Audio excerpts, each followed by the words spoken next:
Capital Markets Day. My name is Alexander Sabris. I'm the CEO of CMB.TECH.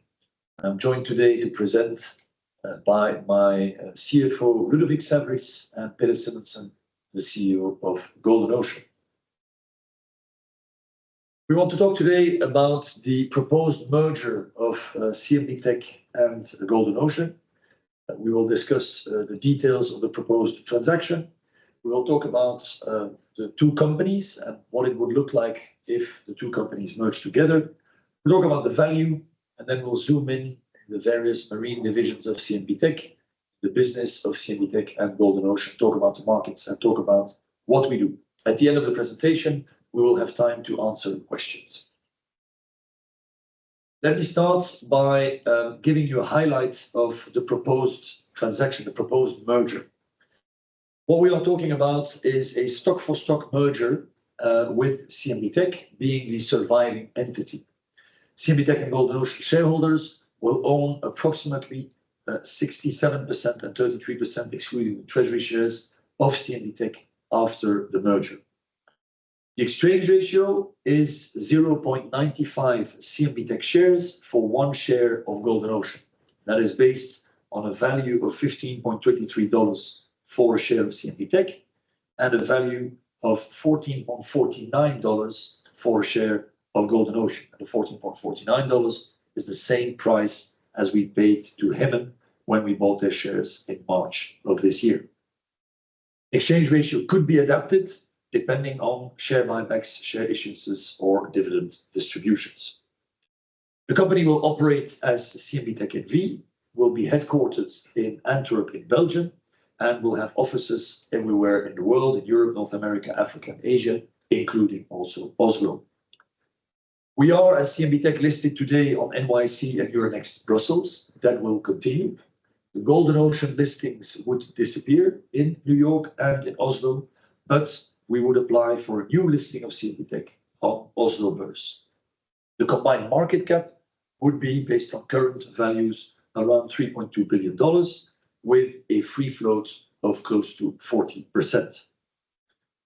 The path to the close, as always, there are some regulatory approvals that need to be obtained, but the most important approval that we need to have is the approval of the shareholders of Golden Ocean at a special general meeting. I want to highlight CMB.TECH today before the proposed merger, and then I will ask Peter to say a few words about Golden Ocean today. CMB.TECH today is a future-proof maritime group with more than 160 ships in ownership, spread over 6 marine divisions. We have 40 crude oil tankers in our Euronav division.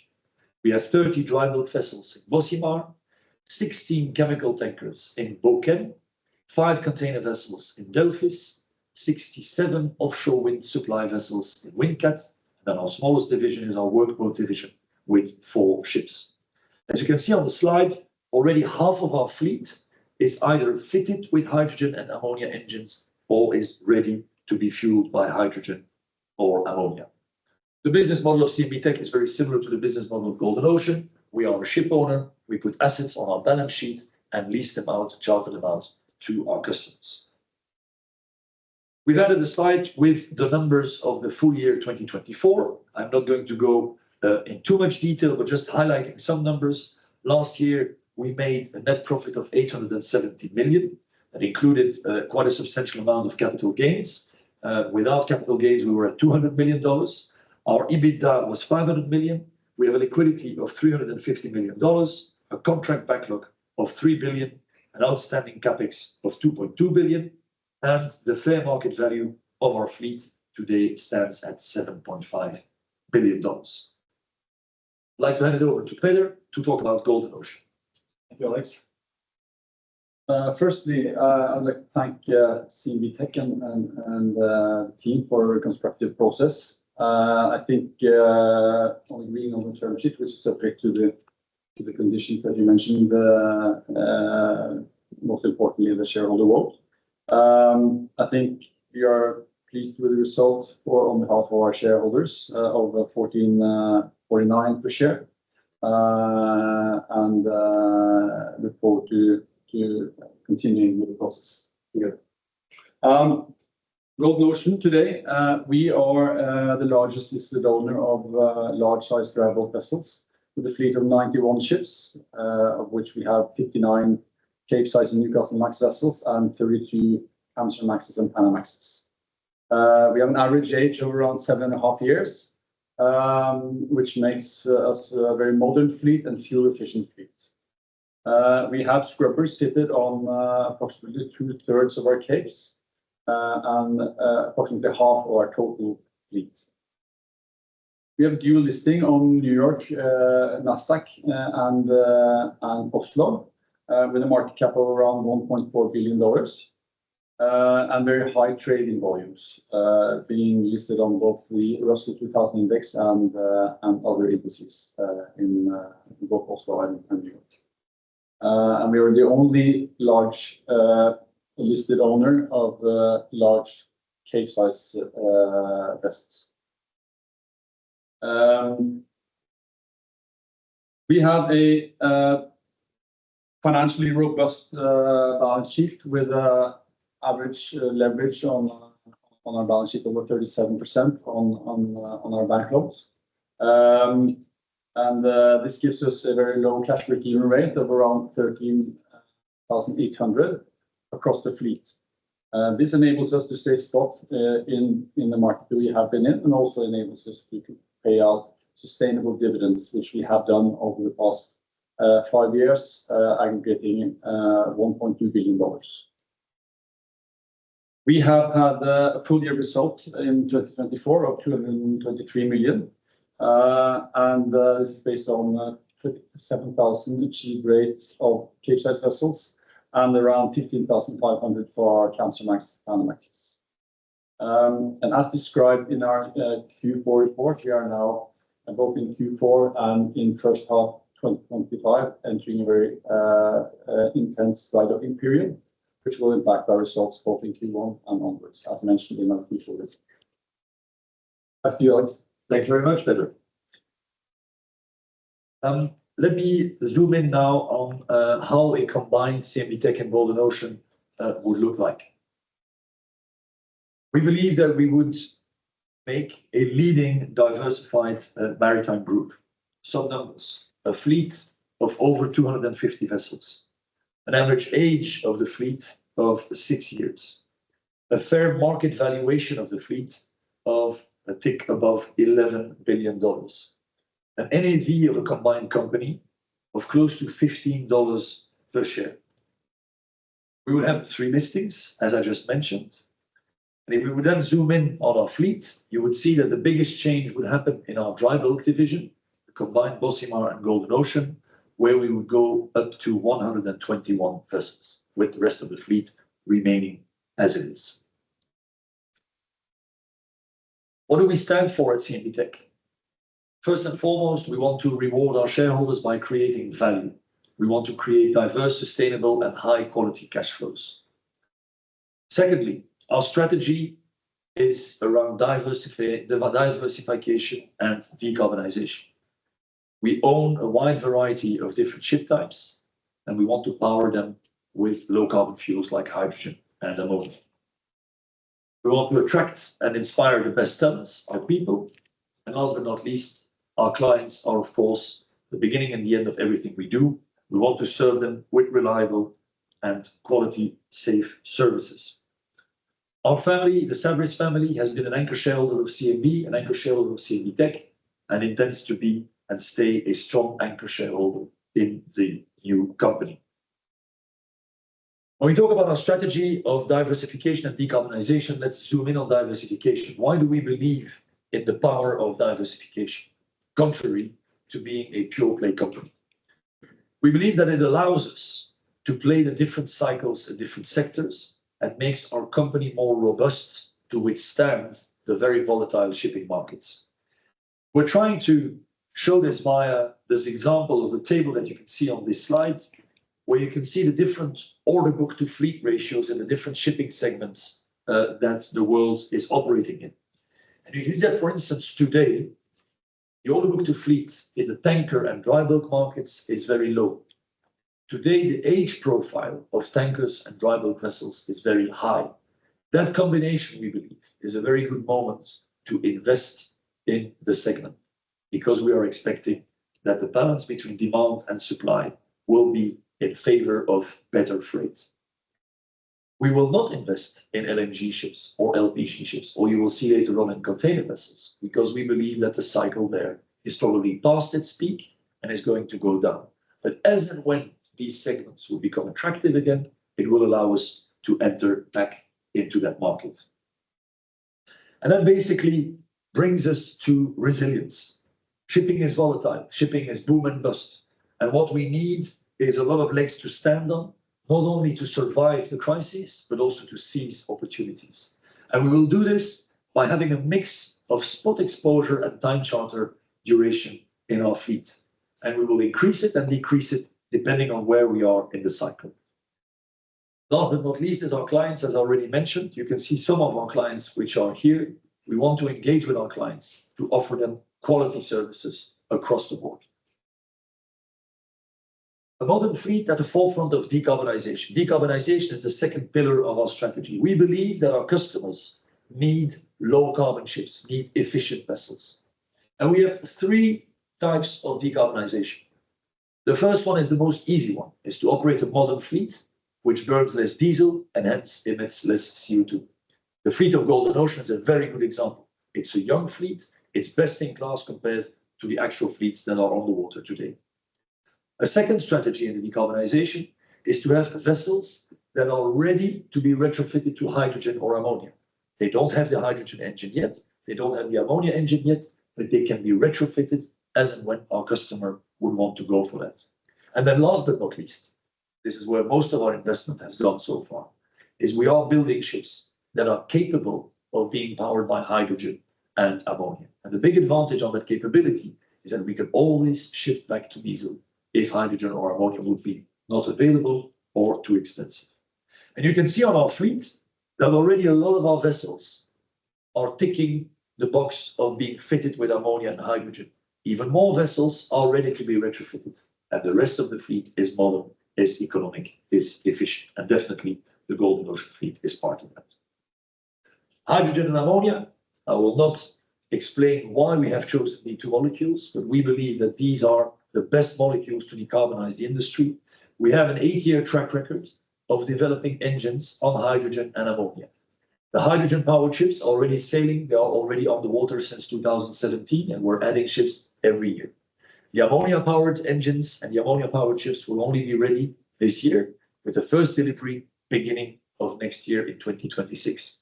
And then it will go very quickly, because already next year in 2026, we will take delivery of 9 ammonia-powered vessels.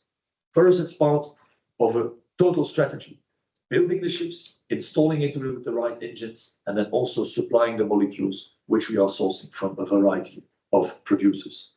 Hydrogen and ammonia, they're at the core of our strategy. And our strategy is supported not only by the willingness of the management and the board of our company, but also by regulations. In 2024, in 2025, the EU has started putting a tax and a price on greenhouse gases and CO2. 2 weeks ago, a major milestone was reached within the International Maritime Organization to install a global tax on CO2. This was a huge landmark. If this MEPC 83 regulation is put into place this year in October, it still needs to be voted at the IMO, it will increase the cost of people that only burn diesel on board of their ships. It will make our business model even more attractive to our customers, because we will be able to offer them a product which is not only green, but also cheaper than diesel. And that ultimately is what it's about.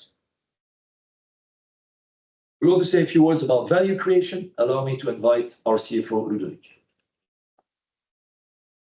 Thanks, Alex, and good afternoon, everybody. I'm Ludovic Savage, I'm the Group CFO. Just want to zoom in a little bit further, as highlighted by Alex and Peter, on the transaction itself. This transaction, this merger, is a stock-for-stock merger. Everything started when CMB.TECH bought roughly 41% in Golden Ocean from Heaven Holdings in cash.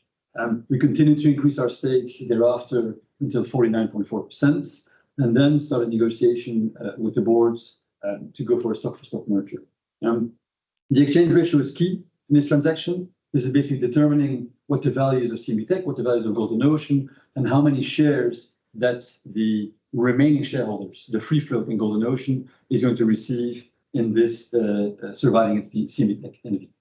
The exchange ratio has been built based on two calculations. One is the value of Golden Ocean, and there we have used the same price as CMB.TECH has bought the shares from Hemen Holdings, $14.49 per share. In terms of calculation of CMB.TECH, on the bottom line of the equation, we have done, together with our financial advisors and the financial advisors from Golden Ocean, an NAV of CMB.TECH, and we have come to the conclusion that the company is worth $15.23. How do we come about? We took the figures of end of first quarter, balance sheet figures in terms of cash, debts, and intangible assets, then looked at two broker valuations, where Golden Ocean chose one broker, CMB.TECH has chosen another broker. We've taken an arithmetic average of both. And you can see on the left side, basically as an example, that the tanker side of CMB.TECH was valued at 3.2 billion, the dry bulk 2.4, and then continuing on the various divisions in there. We came to an enterprise value of about $9 billion for CMB.TECH. We subtracted basically the $6.2 billion of debt, net debt, and debt-like items like the future capex that you've seen on previous slides, where we still have a remaining installments to be paid to the yard of 2.2 billion. So that is included in that figure, added the net working capital and came to an NAV of CMB.TECH of roughly $3 billion. The value creation, we believe that combining both companies, apart from the diversification and decarbonization angle, I think being large, listed, and diversified has an edge in today's capital markets. As a theoretical example, we've put in what the combined market caps could be at today's share price, i.e. 3.2 billion. We have highlighted that the eventual NAV basis, again on broker valuation, is $14.9 per share of the combined entity, basis on the extra shares being created for the Golden Ocean free floats. This would actually put our NAV at 4.4 billion.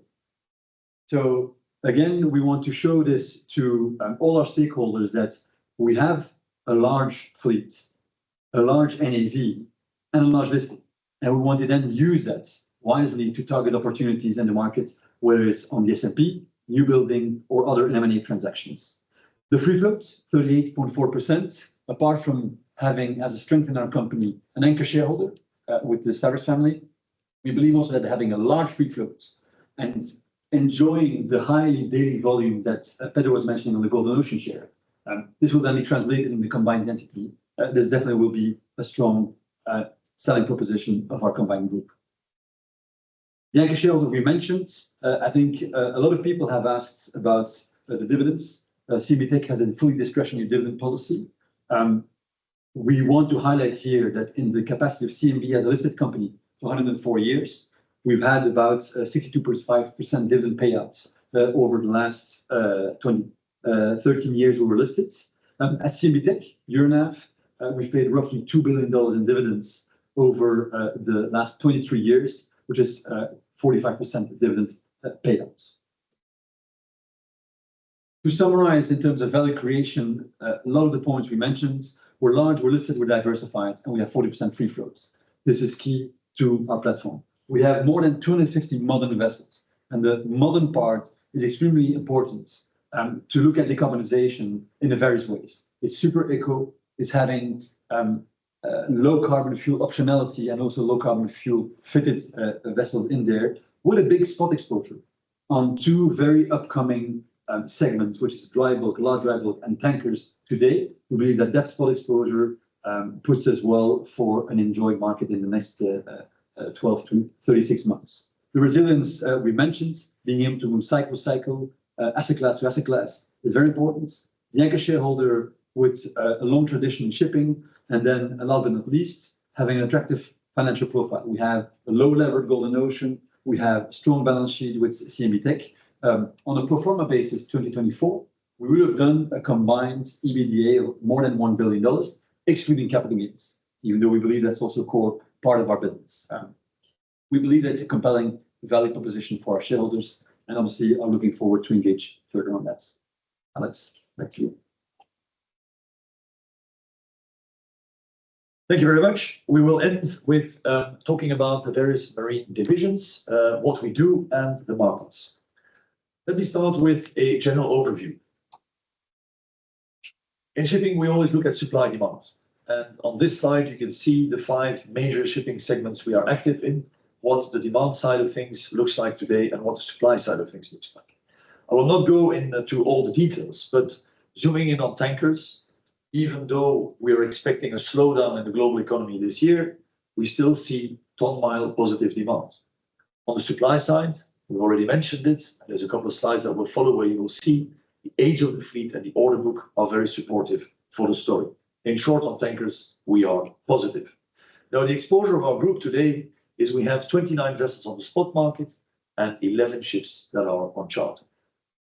On dry bulk, and Peder will talk about the market in a minute, the summary is that we see positive demand growth. It's slower. It's not as high as it was a couple of years ago, but we have some potential upside on demand if China's stimulus programs come in. On the supply side, an old fleet, a low order book, the same as with tankers. Again, in summary, we are positive on the outlook for dry bulk. We would there have, on a combined basis, if the merger goes through, 112 spot vessels and 9 ships that are on charter. That's 3 vessels that we have on charter to MOL in CMB.TECH, and then there's 6 vessels that still have some charters running in Golden Ocean. On the container side, the situation is different. We think that on the supply side, we will see a lot of vessels coming into the market. We expect the Red Sea situation to gradually unwind itself, which is not so good for supply because vessels will be able to sail quicker towards Europe and will not have to go via Africa. So more capacity will become available. And on the demand side, we have to be fair with everything which is happening out of the US. We expect the total container demand to go down and to be flat at best. The balance there will unfortunately be negative. Fortunately for our company, we have taken measures. The fleet of 5 vessels that we have are all on very long-term time charters of 10 years and 15 years. So for us on the container side, it is positive. The market, we think, is going to be more difficult for the next 1 or 2 years. On the chemical tanker side, it's a bit of a muted conclusion. We see a good order book to fleet, a good age profile, but we see demand being a little bit wobbly. The balance there is cautious. And then last but not least, on offshore wind, we think that their momentum is picking up. We are seeing good demand for new projects, new offshore wind parks being installed, definitely in Europe. And on the supply side, the supply is relatively limited. We are positive for the outlook.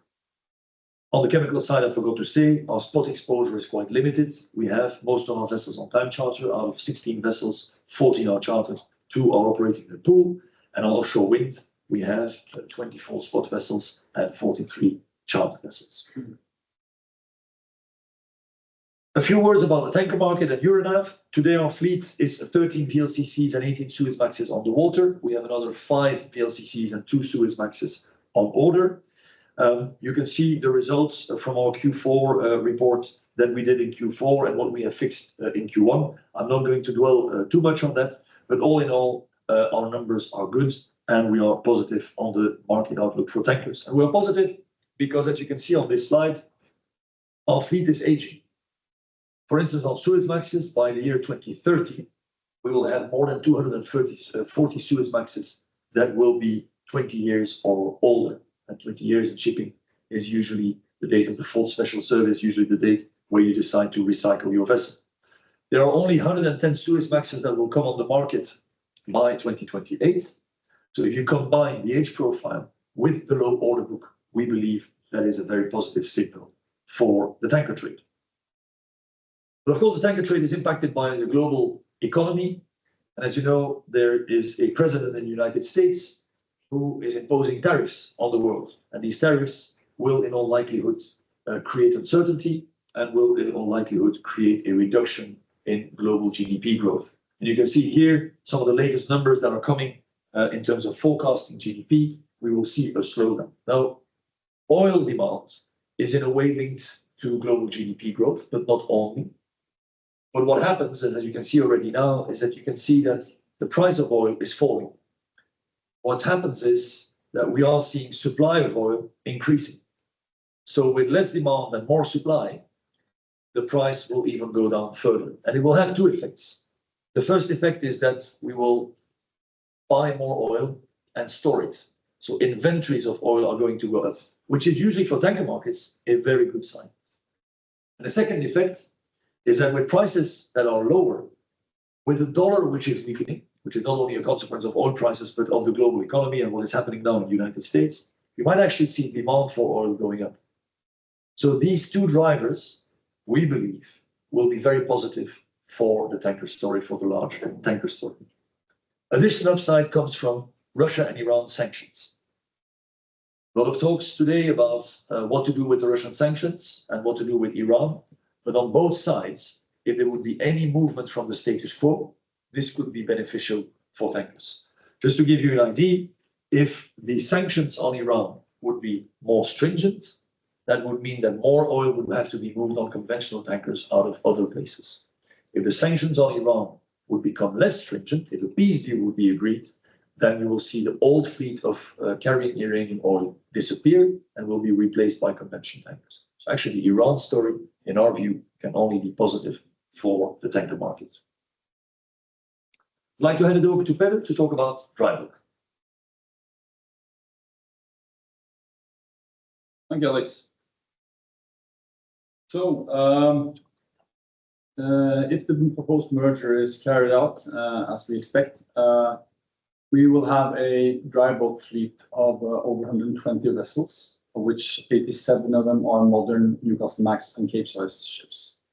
Close to half of them will be scrubber fitted, and 28 will have ammonia dual fuel engines or ammonia ready engines.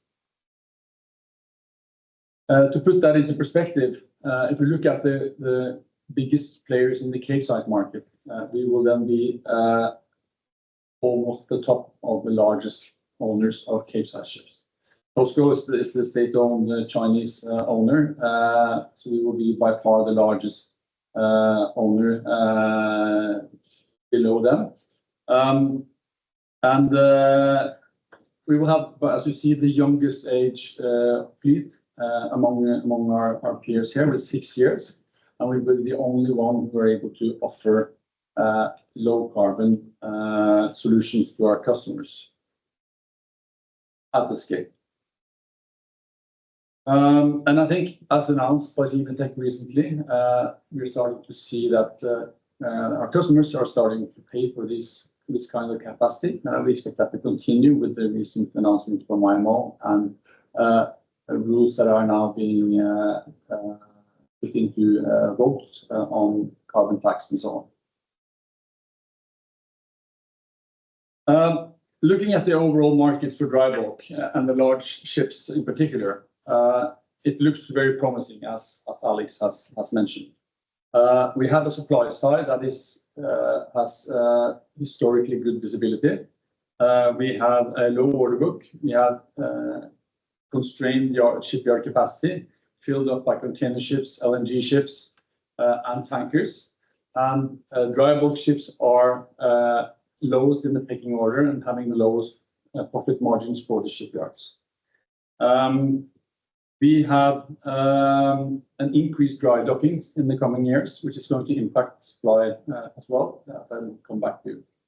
On the demand side, I think we see demand being supported to a large extent on increased focus on quality of commodities, and that will add to ton mile demand. This will mainly come from Brazil and West Africa going into Asia.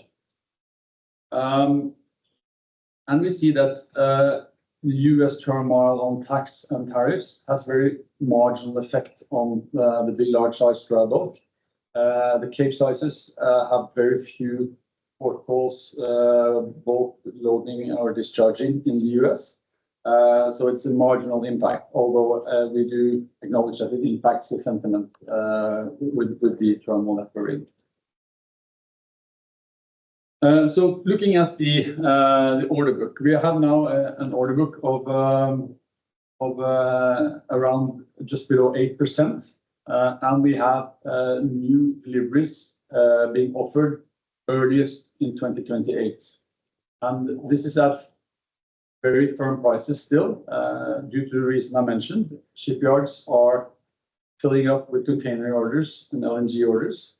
And the Newcastlemaxes and Capesizes, they are fighting for the same shipyards as these big ships. So there's very little appetite to build these Newcastlemaxes, and the shipyard capacity is filled up.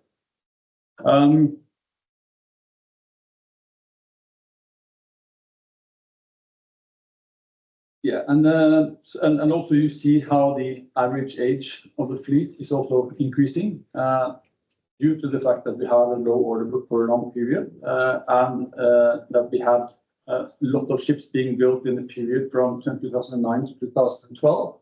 These are becoming older and older, and this is also impacting the efficiency of the fleet on average. This age distribution is also very interesting because a lot of the ships that were built in this period are of very low quality. We're talking about a combined fleet now in the group of modern eco ships, very high fuel efficiency and dual fuel capacity, while the bulk of the ships being built in this period are non-eco and are very fuel inefficient. They are also going to come into a period now with special surveys, both 10 and 15-year-old special surveys, and also 20 for some, which is going to be very expensive for to be put through, and with also a future payback on those investments, which is looking increasingly difficult given the increased requirements on emissions performance. And I think looking ahead now, into 2030, we have about 40% of the fleet being above 20 years, which is pretty massive, given the visibility we have on shipyard capacity. As mentioned, dry docking capacity is and dry docking is going to increase now in 2025 to 2027 due to the fleet profile that we have. This is going to create problems for some owners who need to spend a lot of money, as mentioned, into the ships to make them tradable. It's also going to take out capacity from the trading fleet. We have an overproportional large share, around 25% each year in the next 2 years. And we also have limited capacity on repair yards. So we expect this is going to impact the fleet capacity in total, calculating between 0.5% to 1% annually in reduced capacity. Looking at the demand side, we have been through a change now in focus on the main commodities, being iron ore, the largest commodity that we're trading, from volume to quality. We have a Chinese domestic production with the deteriorating quality, around 30% and falling iron content in their iron ore, and increasing requirements to both efficiency of production due to tight steel margins, but also due to increased focus on emissions in the steel industry.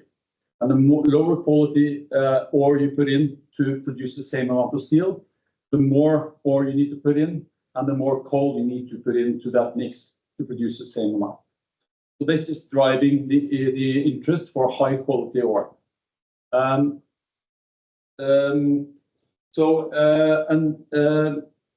We see we also see the iron ore prices keeping up at a very high level. They have been dropping a little bit since the economic turmoil that we've seen the last couple of years, but it's now breaking through $100 again. And if you look at the break-even rates on both existing large producers from Brazil and Australia, but also new projects coming on, we expect a delivered China break-even rate of that ore around $50 per ton, compared to the current prices of around 100. So it's still extremely profitable for the main miners to continue to produce.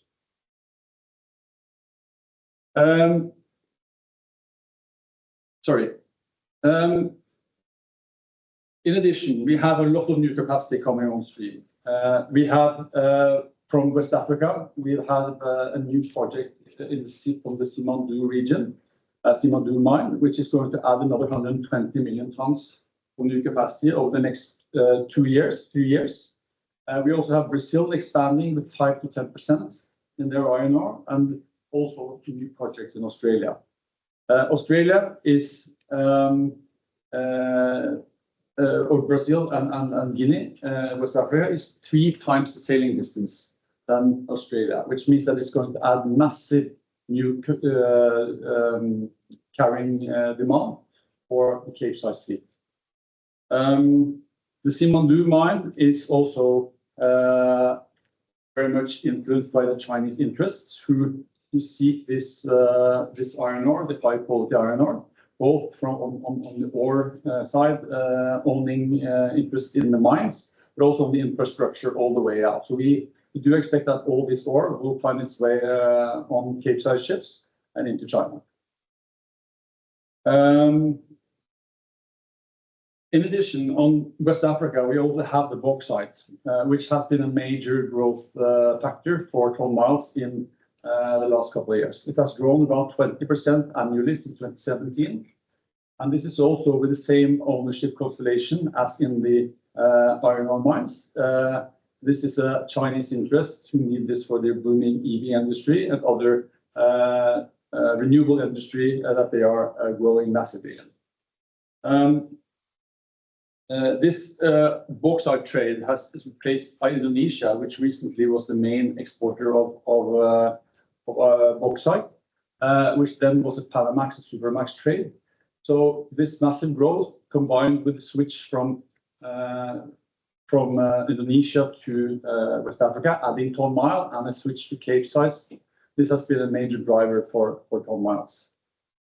We estimate around 13% of the bauxite, or bauxite representing around 13% of the global ton mile for Capes, which means that when we expect 5 to 10% growth over the next couple of years, that will add around 1 to 1.5% growth in ton mile demand for the global Capesize fleet. So this is very significant. In addition, we have positive, we still believe that the coal market will continue to grow and be sought after, that demand will be there, and also on the grains.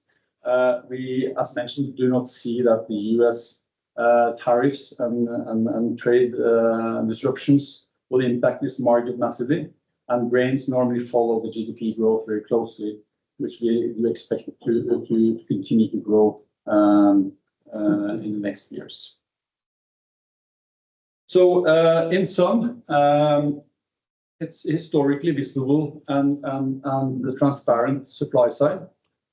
We have order books that are at the historically low levels. We have constrained yard capacity, and we have ton mile we have a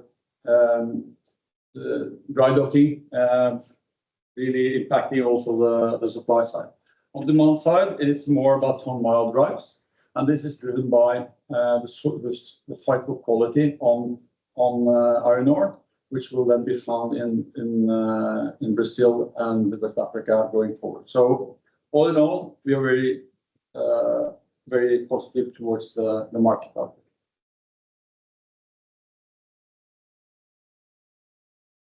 Thank you, Peter. I will wrap up with our 3 last divisions. This will not take too much time because I think I already mentioned quite a lot. On the container side, I'm not going to repeat what I already said, but just highlighting a little bit on the low carbon and decarbonization angle of things. On the tankers, we will get our first ammonia-ready vessels next year in 2026. On the dry bulk side, it's the same. The dry bulk, we've signed 4 agreements, 3 with MOL, 1 with Fortescue on ammonia-fitted vessels. On the container side, we've signed 1 agreement already a while ago. The ship will deliver next year, will be a huge milestone. It's a 15-year contract with a customer that wants the ammonia capability and that will also pay for it. I think that's very important. On container markets, we will always give you information going forward, but our exposure is relatively limited, as already explained to you. Moving to the chemical tankers. Also there, not repeating what the market is like, but highlighting the 6 new buildings that we did with an end user with ammonia capability. We prove again that our technology not only is developed by ourselves, is being built by ourselves, but is also now being used by an end user who wants to pay for it. So the last deal that we did with MOL Chemical Tankers is again a big landmark. And then finishing off with a beautiful picture, I think, of our CSOVs being built in Vietnam. You can see 2 are already afloat. One is painted, the other one not yet. And there's one in the middle, which is still being built. These will be our largest offshore wind supply vessels in the fleet of Windcat, which is part of CMB.TECH. They will be fitted with hydrogen engines, but their smaller brothers and sisters, the CPVs, are already on the water. And we indeed have long-term contracts there already as well with customers that want that hydrogen capability. And you can see some more information here that we have put on the slide. I think the most important thing to say is that we are going forward with every new vessel that we are going to add to our fleet in Windcat with this hydrogen capability. That sums up our business unit overview and our market overview. We would now like to go to the Q&A session. It will be in 3 parts. The first part is asking questions to people that are here in the audience physically. For people that are dialing in via Teams or via phone, you can basically raise your hand if you want to ask a question. My colleagues Enya and Katrien will then call your name. You can then unmute yourself and ask your question. That will be after the first Q&A session that we do here live. If you're dialing in with a phone, you need to dial *5 to raise your hand. And then when you are called, it's *6 to unmute. And then last but not least, if you're not here in this room, if you're not dialing in with Teams or with the phone, you can also ask a question via the chat, via Teams, and we will answer that at the end. So I would like to call Ludovic and Pedro maybe with me here in front and ask people here in the audience whether you have any questions.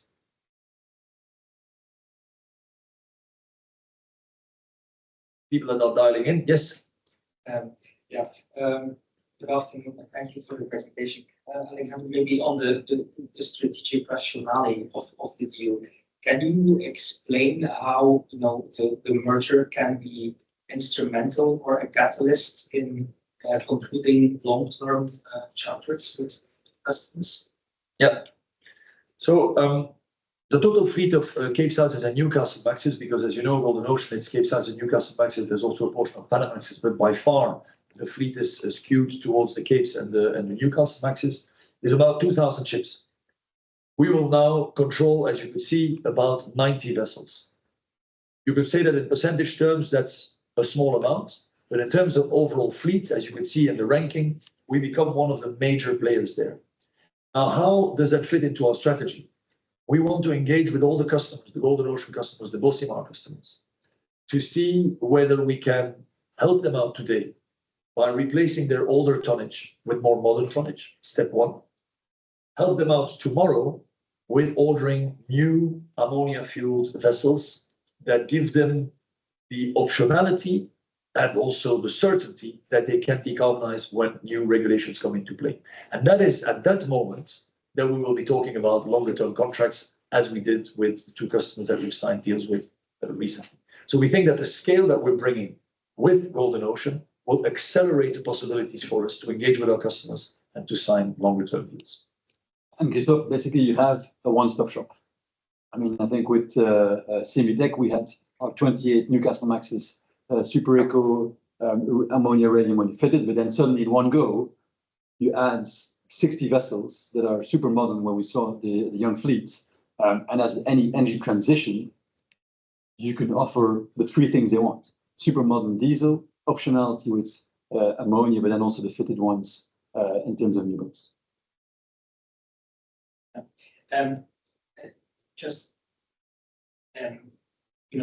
You mentioned the dividend, and you said you received a lot of questions.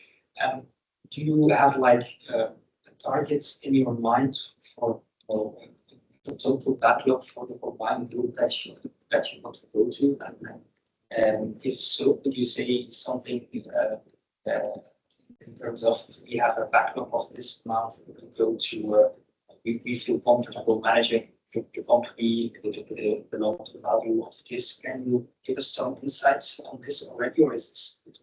No, I think we've mentioned resilience a couple of times. Resilience for us is having long-term contracts at the right moments with a good return, which in one hand can lower your cash break even on your spot ships, i.e. you can feel more comfortable that you have spot exposure. So there, the more long-term contracts we can do at the right rates, stuff that's great, but not at any price. Today, we're very happy to be in spots on tankers, to spot on Newcastlemax and Capesizes, because on most of the vessels, we don't see the right price point. So specific targets of increasing our contract backlog, we don't have. But if the deal's right and the economics are right, we'll do it. And there, definitely the younger vessels, the more modern vessels, tend to have a preference for long-term contracts. In terms of dividend payouts, we have a fully discretionary policy, which we're going to keep. We are a company in a transition as well. We are growing and I would say becoming stronger. It is going to depend from balance sheets, new projects, opportunities we see. And thereafter, I think what we have tried to show is that in our respective companies, we've paid a lot of dividends. And hopefully we can continue to pay. But pinpointing a specific metric on earnings per share or at what time we're going to do if we have a contract backlog that today we're not going to do. And CMB as a holding company is also still owning and operating dry bulk vessels. Could we assume that in the foreseeable future we could see some kind of transaction that they all become combined in the same entity? Of it? But that is not a topic under discussion right now. If there would be, then it would only be on the modern tonnage. As you know, CMB.TECH only has a tonnage which is very modern, and we want to stick to that. The CMB holding company, we still have some older tonnage, which probably doesn't fit into the CMB.TECH still. And I think in terms of related party transaction, the same we had on the Euronav. There's independent committees that will approve, the commercial management, because obviously we will commercially manage both fleets, but then there's a pooling system with some points that keep kind of an objective way of managing the ships.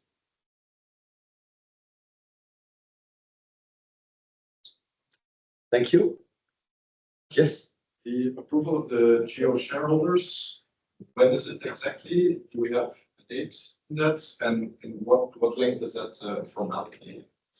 We've mentioned in the press release and the term sheet, which will be published tonight as well on our SEC filings from CMB.TECH, is that we're trying to do as quick as we can, but we need to go through some regulatory approvals. There is a merger agreement that still needs to be signed, which is making the contract binding subject to EGM.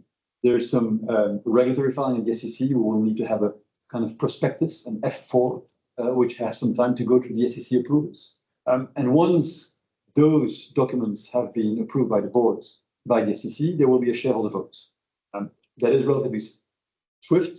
We are targeting July, if everything goes well, to have the shareholder votes on the Golden Ocean side.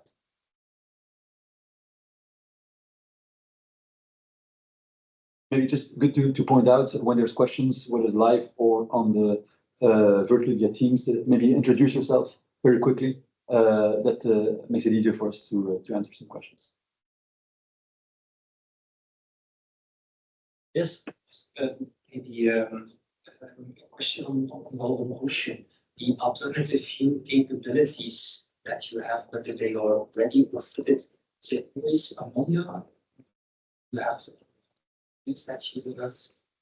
No, Golden Ocean fleet today does not have the dual fuel capacity. So it is so-called dual fuel ready on some of the most modern ships, but in general we have a large fleet of eco ships and young ships, but traditional conventional.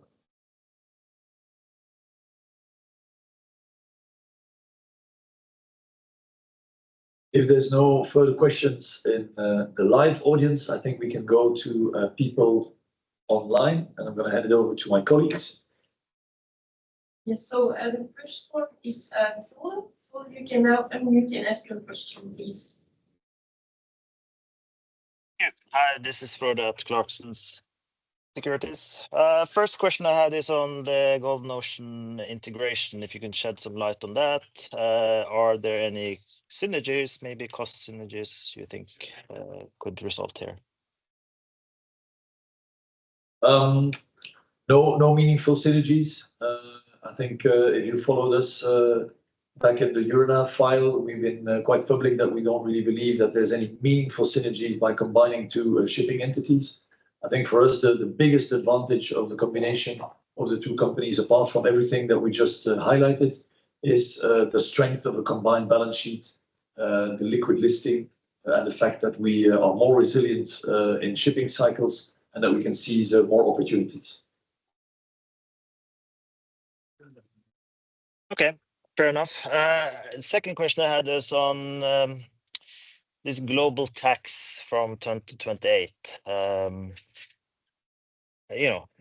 Do you have any figures on the impact on that? For example, on the Capes, I see you have a lot of ammonia ready, and by 2028, do you think to benefit from that, and how could you basically avoid the tax in the future? If you can talk about that, if you have any details. Yeah. So the first point is you have to understand that the IMO tax is going to be a tax on the greenhouse gas content of your fuel. Trying to explain this in simple terms, it is not because you will slow down your ship and emit less CO2 that you will be able to avoid a tax. You will effectively have to add on board of your ship a low carbon fuel, which you can blend with your diesel fuel or a totally low carbon fuel like green ammonia. So it's the greenhouse gas content of the fuel which will be looked at in order to determine the penalty. What we're doing today, the whole fleet in the world, to comply with a similar regulation in Europe, is to use a bit of biofuels. So we add a bit of biofuels, true biofuels, in order to comply. If you don't do that, you need to pay a tax. So the fleet as from 2028, that would fall under the IMO regulation, which is basically the whole global fleet of big deep sea going vessels, including our Capesizes. The only ways to comply will either be to pay the tax or to burn green ammonia or other very low carbon fuels. That will be the only ways.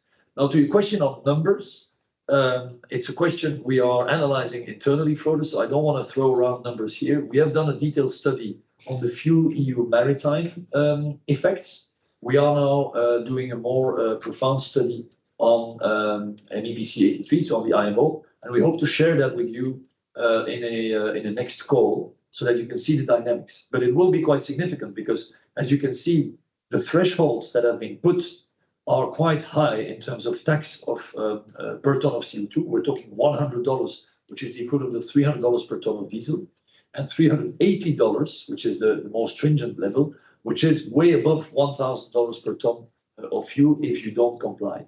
The reduction levels are quite steep as well. So it starts in 2028, and then it goes down very fast towards 2040. But would like to revert to you with more detailed numbers on that, what the effect would be on an annual basis per Capesize that complies, and that, of course, doesn't comply. Of course, we want to be the ones that comply and be able to help our customers with a good solution. Okay, thank you. Thank you, guys. The next one who can ask a question is Guilaine Mulder. You can now unmute and ask your question, please. Yeah, good afternoon, everyone. A couple of questions from my side. Can you give me an idea about your CapEx in the coming years, and also related to, let me say, some refurbishing or rehaul of the vessels with regard to Golden Ocean's dry bulk, maybe some extra investments related to the fleet there for the dual fuel? Can you also give me an idea about the breakdown of your revenues you are looking at if you take the fleet last year, for example, and what you look at for 2025, for example? And then my third question, my final question: in 2004, the previous CMB Bocimar, they decided to split the company in three parts: Euronav, Exmar, and CMB. And now we are 20 years further, and you're returning that policy of 20 years ago. to create a new conglomerate. Has there anything changed in your view? I know the family is the same, but that's maybe a little bit question on how you look at the past, in fact, and on the decision taken in 2004. Yeah, great. I'll start with the CapEx. Okay, thanks. So we have, and also as stated in our Q4 confirmation figures, roughly $2.2 billion worth of CapEx outstanding. If you want to have an easy calculation, by the way, I think we share in those investor presentation a detailed breakdown of when the ships deliver. It's roughly $900 to $1 billion every trailing 12 months.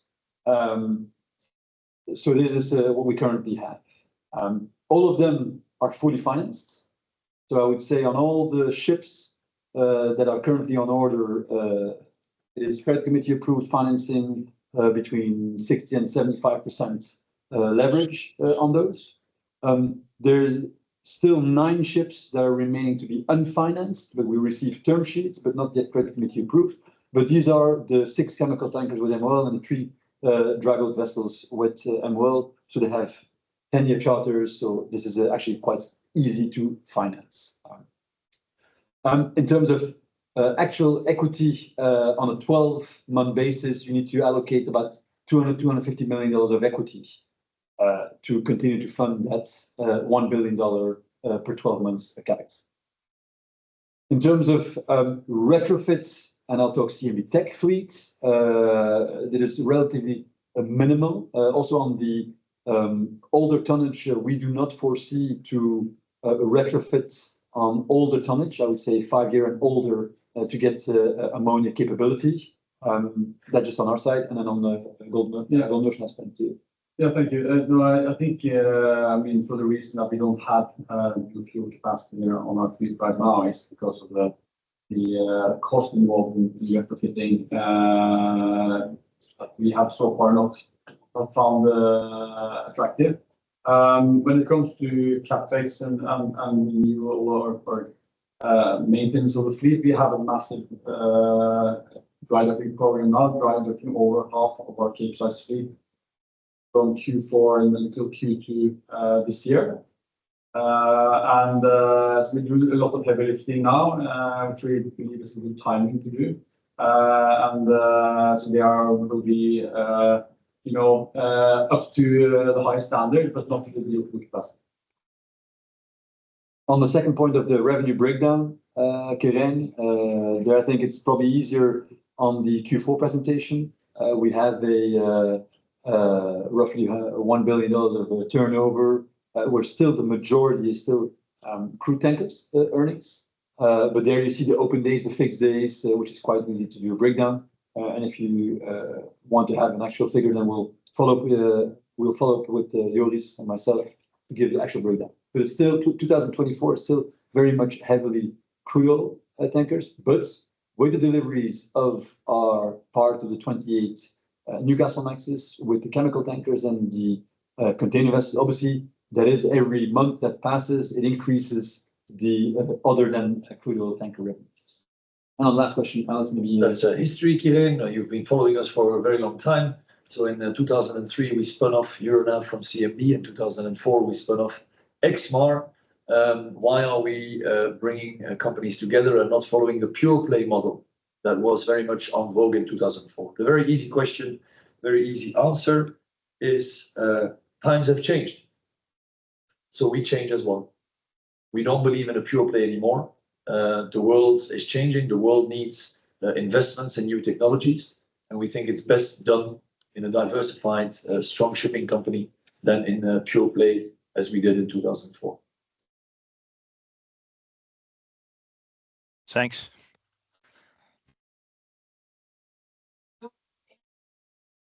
Raising their hands anymore, but we do have one more question in the Q&A.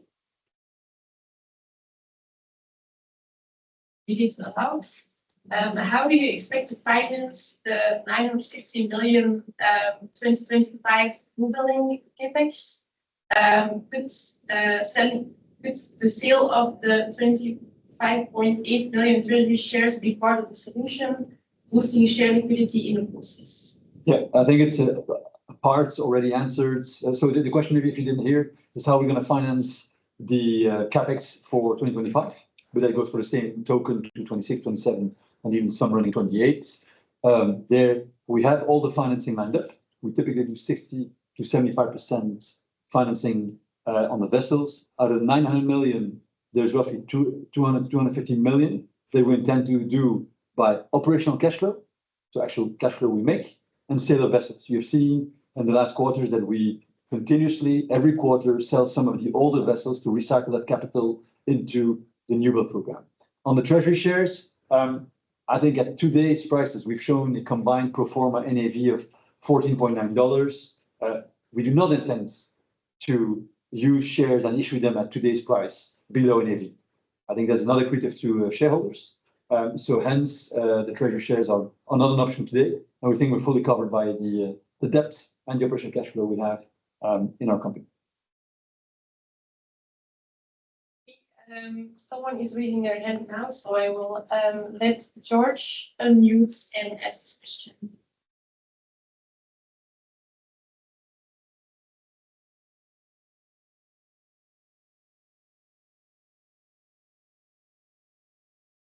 Hi, George. Can you hear us?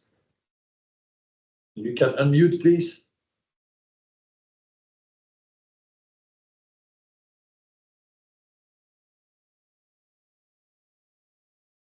If you can't unmute, George, maybe try the chat function. There's also a chat function to ask a question.